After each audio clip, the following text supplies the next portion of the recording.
everyone, this is the first tutorial of our integration series. In this video, you're going to learn how to integrate indefinite integrals using the power rule and the reverse chain rule. Without further ado, let's get started. Power rule. We have here the integral of u raised to n du is equals to u raised to n plus 1 over n plus 1 plus the constant for integration. What does this u represent? The u represents the function you're going to integrate, and to integrate this, you need to take in the function and add 1 to its exponent over n plus 1 plus the constant for integration. And you should always remember the condition that n should not equal to negative 1. So let's apply this to our first example, which is finding the integral of 4x plus 3 dx. Let us integrate each term. So integral of 4x dx plus the integral of 3 dx. And applying the power rule, we'll get 4x raised to 2 over 2 plus 3x plus c. And simplifying it, we'll get 2x squared plus 3x plus c. For our second example, this may look like a complicated one, but then we could write this as the integral of c raised to negative 3 plus 3 times c raised to negative 2 dz. And let's integrate each term. So integral of z raised to negative 3 dz plus 3 times integral of c raised to negative 2 dz.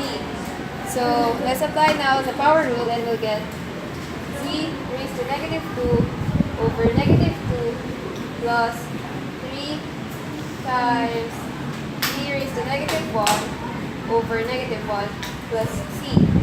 Simplifying it, we'll get z raised to negative 2 over negative 2 minus 3 times c raised to negative 1 plus c. So it depends upon your teacher or on the book you're answering. Let's assume that we need to get rid of the negative exponents. So it will be negative 1 half c raised to 2 minus 3 over 2 plus c. So that's the final answer for example number 2. Now we have the reverse chain rule. If we have a function f of x is equals to h prime of x g prime h of x, we can integrate it by using this formula. The integral of h of x g prime h of x is equals to g h of x plus c, or the constant of integration. Now let's use this on our first example, which is the integral of 3x squared cosine x cubed dx.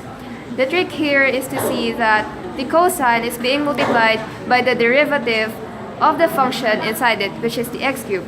So we can say that the g prime of x is equals to cosine x, and the g of x is equals to sine x, h prime of x is equals to 3x squared, and h of x is equals to x cubed. So our answer would be sine x cubed plus c.